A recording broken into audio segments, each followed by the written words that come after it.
Hey Meta, what's the most difficult boundary ever played? A 93.7 meter straight boundary. Got it. The chances that you miss this uber cool ad are slim. Virat Kohli sporting Oakley Meta glasses with a slick training montage and upbeat background music. What's not to like, right? But what I want you to pay close attention to is this part of the ad.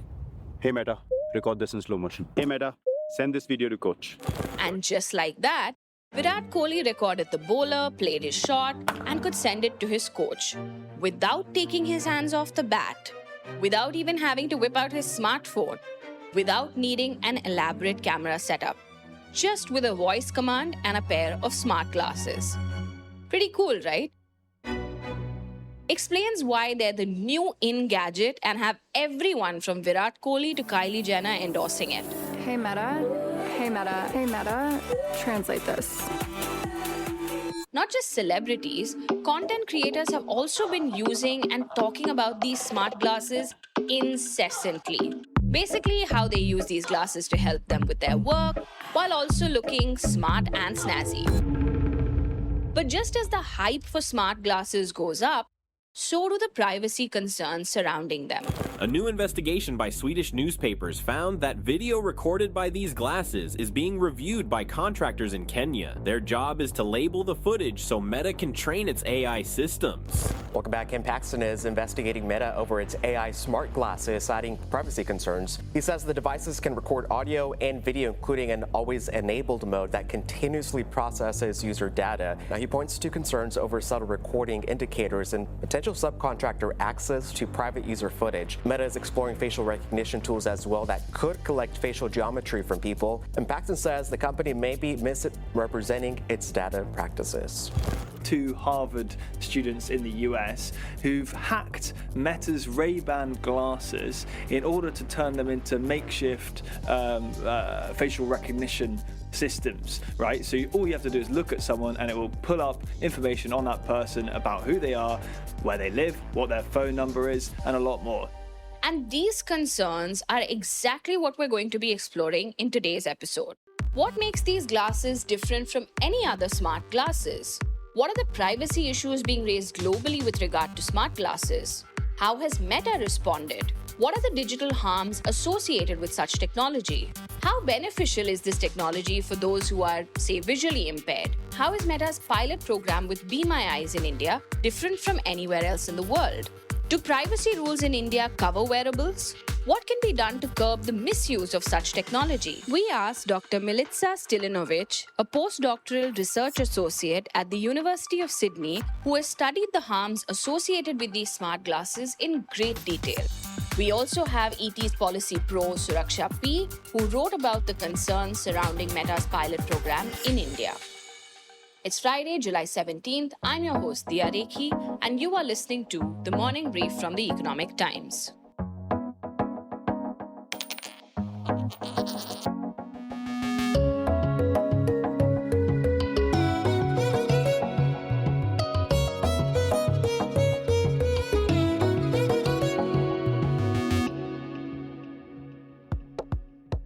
Global AI glasses shipments reached 8.7 million units in 2025.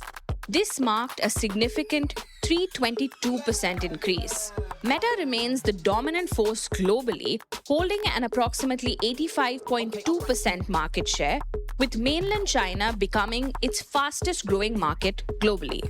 Made in partnership with EssilorLuxottica, both the Ray-Bans and Oakley glasses offer the classic look of these brands with an almost invisible camera in the frames, small speakers in the arms, and in the latest versions, you have the lenses showing the wearer information. People can start recording videos or take photos with a casual touch of the frames or just a gesture. For context, the Ray-Ban Meta smart glasses are currently priced at about 22,000 to 46,000 rupees, depending on the model, generation, and lens type. The Oakley Meta smart glasses are slightly more expensive, with the price range being between about 41,000 to 53,000 rupees, depending on the frame and lens options again. So it is a bit pricey right now, but I would say it's just a matter of time before this becomes widely used in the Indian context too. There will be a lot of other companies and a lot of new players, possibly Indian players too, who'd look to replicate this kind of smart glasses option for the Indian audience at a probably better price point. Nothing explains the frenzy around smart glasses better than what Meta CEO Mark Zuckerberg himself said earlier this year. He said, and I quote, "They're some of the fastest growing consumer electronics in history," end quote. Like you heard in the news clip, a lot of the issues surrounding privacy came up when workers at a Nairobi-based outsourcing firm called Sama were tasked with watching videos made through Meta's glasses to create AI training data for the company. They said they were being required to watch graphic content like sex and bathroom usage. Now, people who own the glasses have filed 2 lawsuits. In one, people said they had no idea such videos had been made. In the other, they said that they did not know that their videos were being shared by the company for review. But this is just one instance. There are so many more. And in order to fully comprehend the digital harms associated with this technology and why it has the potential to be dangerous, here's Milica. When we look at smart glasses, particularly the collaboration between Meta and Ray-Ban, we see this complete computational stack within a very aesthetic Wayfarer setting. And this computational stack can bring certain positive elements or positive affordances to the user's experience, but within them, they're also hiding a lot of harms, particularly in way of privacy. Right. What did you find while studying these smart glasses and their uses? I mean, the more invasive is obviously the harassment of women, and this is on the rise and on the increase. Seeing women basically as fodder for pickup artistry or content production that is subjecting them not only to the initial harassment without consent, but also live streaming or uploading that footage online and subjecting them to abuse, harassment, and potential doxing. I've come across a few videos that stay with me, that have shocked me. Women resting on beaches, casually reading a book, being approached by a man who repeatedly comes back to the beach. I would venture to bet that if he was carrying a camera or a smartphone, there would be some kind of intervention. However, because he's wearing smart glasses, the intervention doesn't happen and the offence continues. I've seen videos of women being approached in the stairwell of their homes, on the street, at their place of work, where they cannot move away from the situation. But when someone wears Wayfarer glasses or these smart glasses, they're walking down the street. They're not only capturing the person they're speaking to, they're capturing bystanders, the conversations that these people are having, buildings that should or shouldn't be filmed. The privacy elements of this become as layered as, well, perhaps I should have used the analogy of Pandora's box. Once you open it, a lot of this stuff starts flowing out, which I'm happy to discuss now at length. So these are some of the examples to illustrate what is happening out there.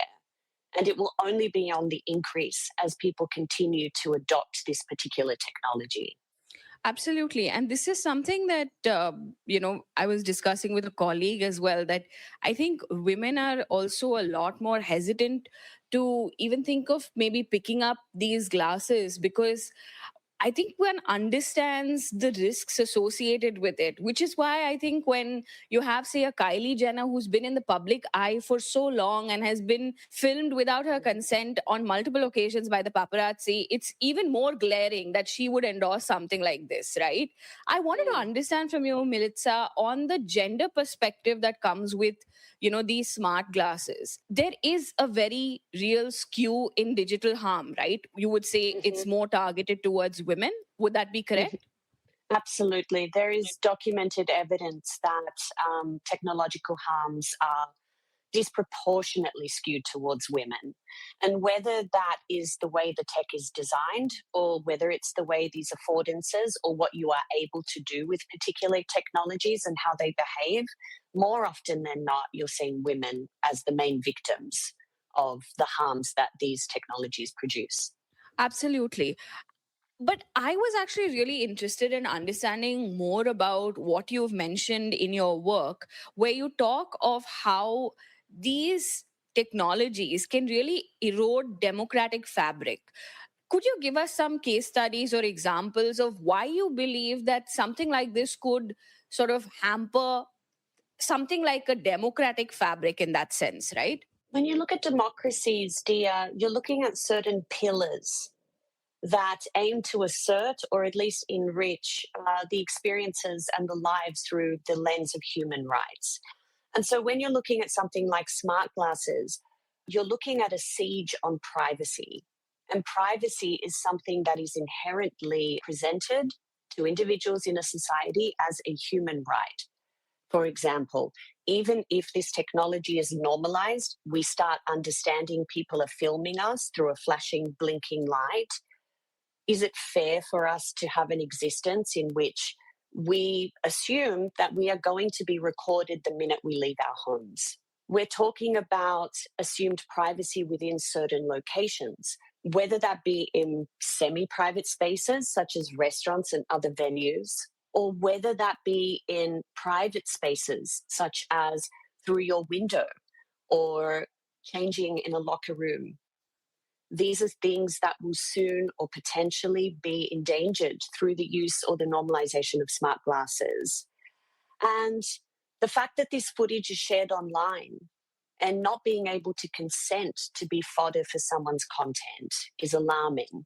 However, there are more affordances of these glasses that are endangering democratic due process through the lens of privacy. For example, have we considered involuntary data harvesting? Because smart glasses are quite super sensitive or super sensors, in that even if you're not engaging with the technology, they're still reaping data from your activity. We can look at the filming, as I've mentioned, of bystanders, and certain brands are even incorporating AI translation. So think of all those conversations you've had in a second language other than our own that you would prefer to keep private, to have someone invade your privacy by translating what you are saying to the other person. And the list goes on. And so if we're chipping away at democracy by eroding our understanding of privacy, what essentially comes next when, for example, Meta is threatening to incorporate facial recognition in smart glasses technologies? Are we then considering a potential panopticon of surveillance, and how does that equate to democratic process? I think you've raised a really important point around surveillance. Would you say it would be right in today's day and age to assume that the moment you step out, you are being surveilled? Because so far it was CCTV cameras that are at pretty much every stop and corner, right? But now, what makes this any different from, say, being surveilled through, say, CCTV cameras, or when you go out to a restaurant, someone takes out their phone and is filming the ambience and that kind of thing? How is this any different? What makes it more dangerous in a sense? It depends on who's using it, the tech. So if we're looking at governance, CCTV is often placed by governments, and they have a purpose. When we're looking at someone flipping out a phone and potentially attempting to secretly record you, it's a lot less ubiquitous than people think. There are certain angles that simply cannot be done in the way that smart glasses can do them. Now, picture the level of surveillance that you would be experiencing with everyone wearing smart glasses. And do remember that Mark Zuckerberg had once threatened that we would be cognitively disadvantaged if we don't buy a pair of smart glasses. We are going to be left behind, which kind of gives us that fear of missing out moment that we all need to wear the smart glasses. They are going to be the next smartphones. They are going to be the next extension of the human experience. And beyond surveillance, how much power does this give technological companies in our day-to-day, in our interactions, in our choices? that's another level of surveillance that we may not be considering.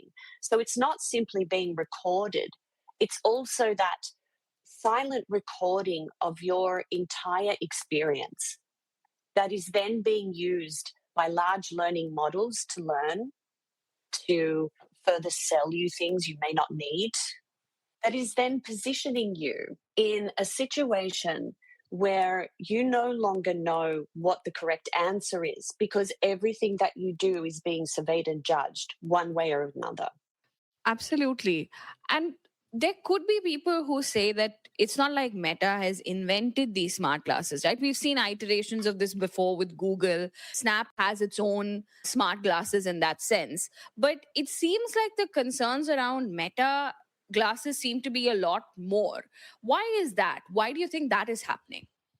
When we look back at Google Glass, now correct me if I'm wrong, they weren't as aesthetic as the Ray-Ban Metas.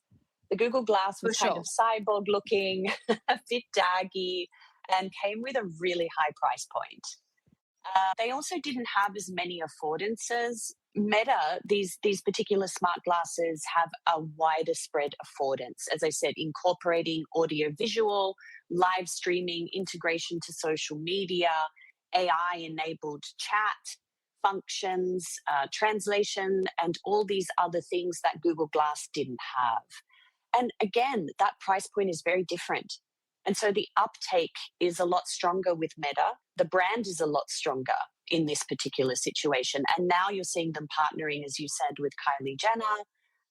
I'm sure there'll be a lot more along the way that we'll see this kind of celebritization of the smart glasses, and through that, the normalization and adoption of these practices that, again, can encroach on our privacy. But I mean, it's not, I'm sure, all bad, right? Because I have been reading about how these glasses really do help, say, for instance, visually impaired persons, right? I wanted to understand from you, what were the positive sides of your research that you can share with us? Okay, when we look at these glasses, we do have visual assistance, for example, through AI-enabled glasses that can then use AI technologies to describe what's in front of the person. Or you have the Be My Eyes initiative, which essentially calls on volunteers to be the eyes of those who are visually impaired and guide them through the streets or guide them to a particular location, choose their outfit of the day, or help them at the shopping centre.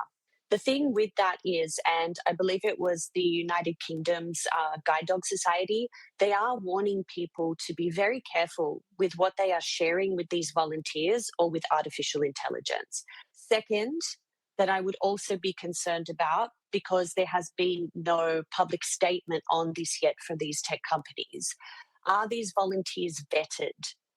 Do we have background checks? Do we know who these people are? Because we are putting some of society's most vulnerable citizens into the hands of people we may not know who they are or what their background history is. So yeah, there are obviously positives. It's just a matter of mitigating the harms so that the outcome is positive. Sure. And I think some of this backlash and concern has also made Meta sort of step in and introduce a new privacy safeguard. What are some measures that you feel Meta can take or governments can take, privacy experts can suggest that would help mitigate these risks that we've spoken about? First and foremost, yeah, absolutely. It's a step in the right direction, but it's simply not enough. They're assuring that these lights can't be tampered with, but they're not stopping the recording of bystanders, of women, of children, of underage, which I've also come across in the research.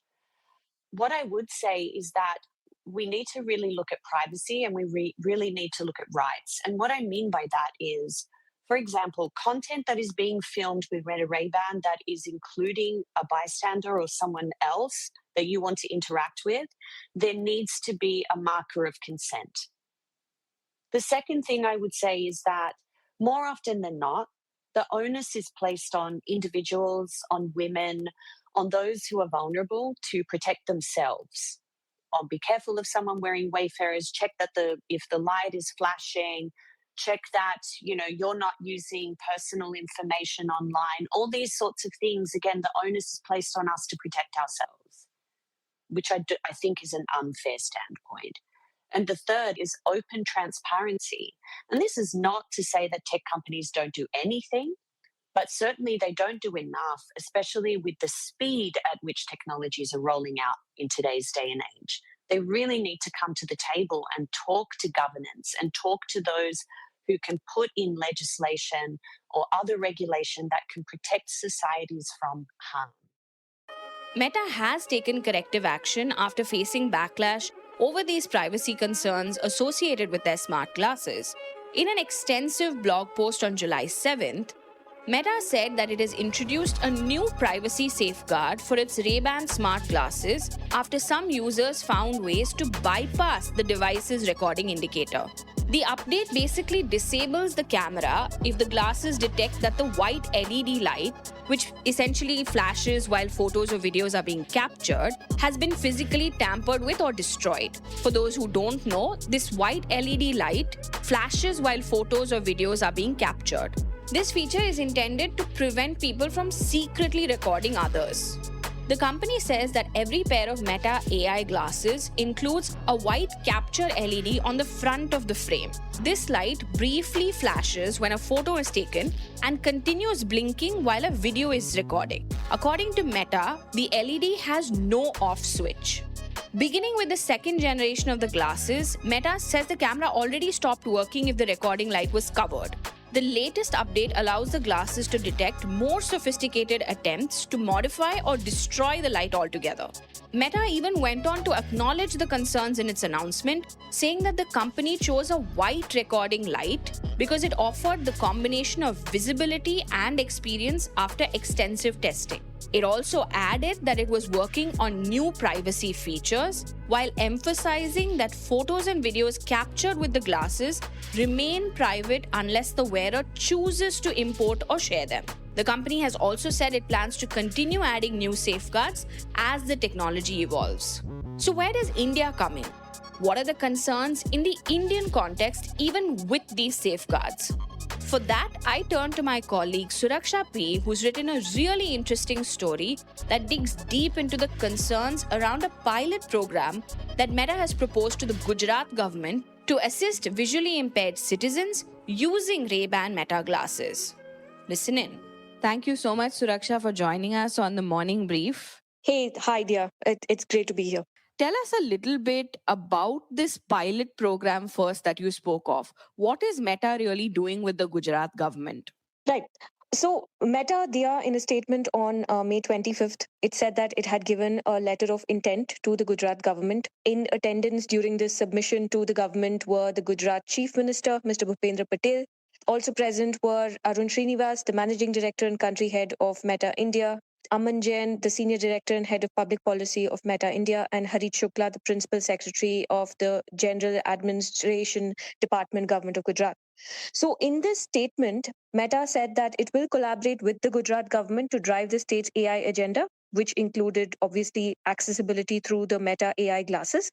And it described it as a pioneering move, quote unquote, for accessibility and inclusive digital infrastructure. So in its outline, it said that a pilot program will be undertaken where Ray-Ban Meta glasses will be used to assist visually impaired citizens.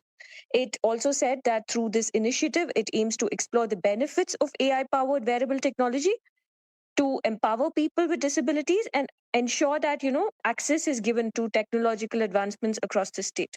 This is what Meta has said about its pilot program. Absolutely. And can you tell us a little bit about what were the stark findings that you came across when you spoke to experts around the privacy concerns with having something like this? So I spoke to a cross-section of experts here. These included lawyers, digital rights advocacy groups. I also spoke to an accessibility coalition and Meta, of course, and this third-party collaborator that Meta has called Be My Eyes. As far as the concerns raised by privacy experts go, the first one is bystander consent. In data protection, consent means a person is informed and they agree for whatever data collection that you're doing of this person. Correct. Now, beyond this person who wears these glasses, a bystander on a random Gujarat street is neither informed nor an agreement.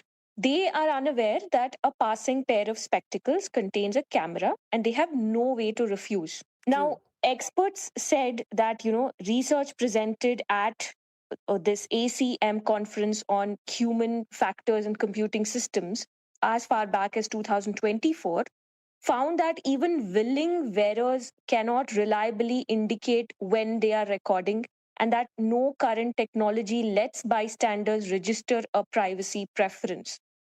Now, AI glasses, they move everywhere their wearer goes. It can be their homes, their offices, it can be hospitals, streets, it can be shops. The people nearby have no idea that their faces, voices, or even the documents on their desks or, a computer screen or somebody's phone screen can be captured and sent to a cloud server for processing. And also, experts said that the Electronic Privacy Information Center raised the same objection to Google Glasses more than a decade ago. So, experts said that the government, working with Meta and their deployment partners, should identify specific zones where recording should be restricted or, prohibited altogether. Like, you have schools, you have hospitals, and you have voting areas where, secrecy is a right that every voter has. So, these are some of the initial thoughts that experts shared with ET. Right. And Suraksha, I would also say that no matter how educated you may be or privileged and aware you might be, when you're walking on the street, and I mean, you're not going to, I mean, it's not going to be the first thing that goes through your mind, right? To check if someone is recording you. So I feel like, does that end up being a huge concern in the sense, in the AI age, especially? No, absolutely. You're right, dear. I mean, and a very valid question. When we spoke with privacy experts, they told ET on record in writing that, when a consumer buys these glasses, it accepts Meta's terms for personal use. But when a government pilot is done, it changes that relationship in, three ways. First, you have the state lending its authority to a commercial data practice, which normalizes continuous capture and, lowers public resistance to it. And then second, the users are welfare beneficiaries. They are not customers in a commercial sense. So a blind person offered free glasses through a state scheme cannot easily decline the data terms without losing that benefit. So, which is closer to coerced consent than a market choice, is what experts said. And this device itself is the standard Ray-Ban Meta product. But what experts are telling us that through a government pilot program, Gujarat will not be procuring a purpose-built medical aid. They said that it will be delivering public welfare through a mass market product whose data design essentially serves Meta's commercial objectives. But what exactly is the government looking to do now? I wanted to understand if there was any feedback on your story, if there has been any action that you're hearing that they are looking at. What exactly is happening there? So, before our story was published, of course, we did reach out to the Gujarat government, as did we reach out to all other stakeholders. And Gujarat government officials, off the record, did say that Meta has shown an intention that they want to work with the government of Gujarat, and it will be processed, and the concerned department will take a view. Now, they said that it is most probably science and technology or probably social justice and empowerment. So basically, whatever concerns are there, this official said that the respective departments will look into it and then they will decide. And he also mentioned that this isn't a procurement that the government of Gujarat is undertaking or, buying anything. He said, and I quote unquote, it's just a pilot project. So this is as far as what we've heard from the Gujarat government when we did the story last month. Got it. And you've very rightly pointed out a lot of the privacy concerns and a lot of the issues that and scrutiny that Meta is facing even globally. But I wanted to ask you, specifically in the Indian context, how pronounced is the risk and the concern? So, in the Indian context specifically, as is the case with the rest of the world, what experts clearly said is that you need to have a consultation. There needs to be some sort of information.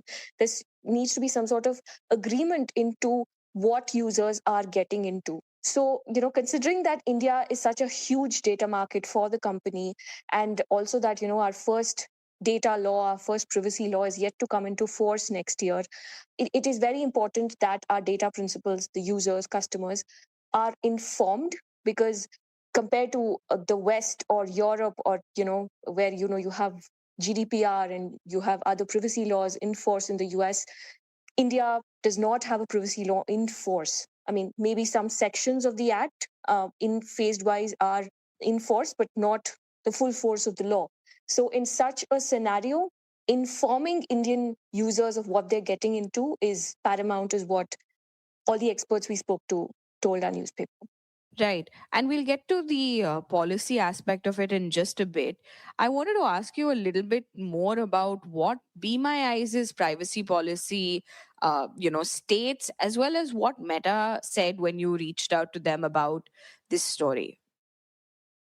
Right. So, the Be My Eyes conversation was, extremely interesting, because he made a clear distinction between what Meta stores and what he stores.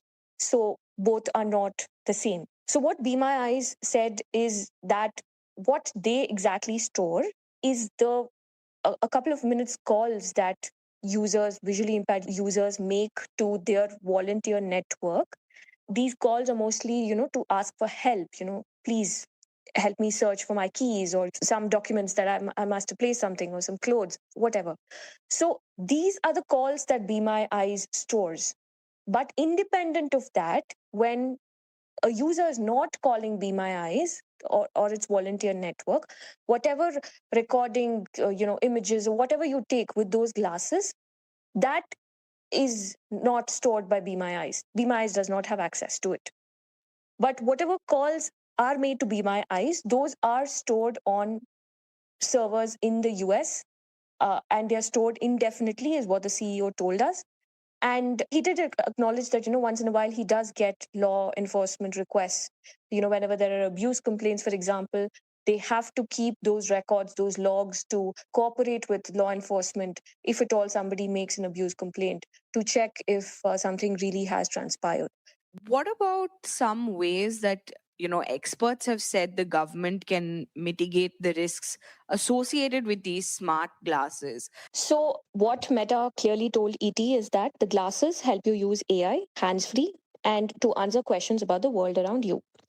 It clearly said the photos and videos are private to users. Humans review AI content to improve product performance, for which they get clear user consent. Now, what experts are saying is that if a visually impaired user were to use, let's say use the glasses to read a medicine label, for example, just to, comply with their regimen, that should never flow into AI models for training. And first, they are saying that the data terms must be made public before deployment. Second, the processing should happen on the device wherever possible, and no footage should be sent to Meta servers unless strictly necessary for the assistive function.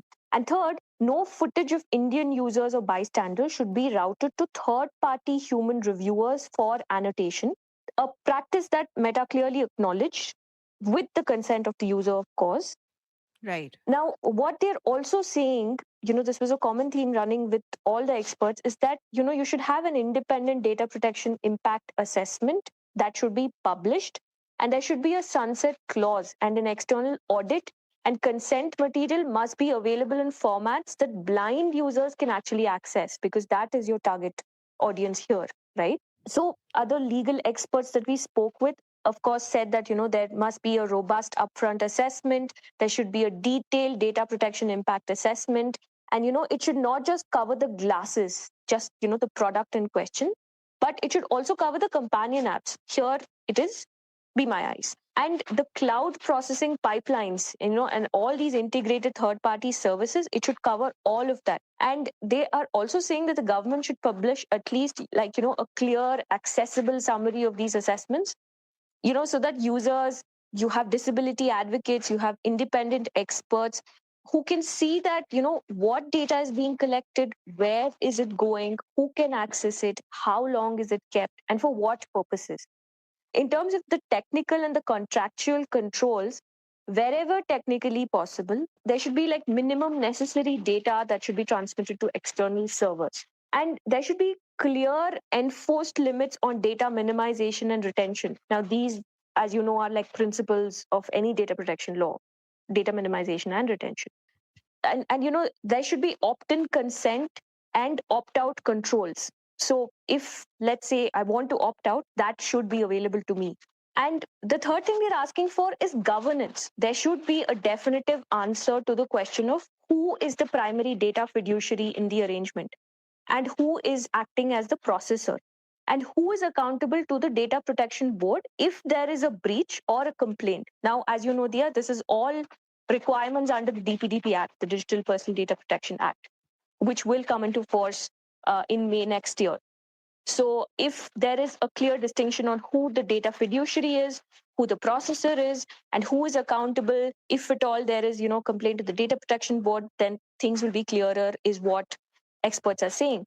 And, lawyers also made this point that you should have a grievance mechanism that, that is genuinely accessible to visually impaired users. You should have simple ways to request deletion, withdraw consent or report a concern. And before I ask you a little bit more about, these smart glasses, I wanted to understand from you what you understood of this entire program, right? How could this be beneficial to visually impaired persons? Because we've spoken about the risks that come with the pilot, but I'm sure there are some benefits as well. So take us through that a bit. Yes, of course. So Meta clearly shared, this is clearly available on their website and their blog posts. There are clear examples where they have videos, they have testimonials shared by visually impaired users.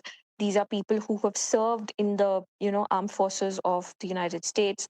These are veterans who must have lost sight during their war and conflict situations.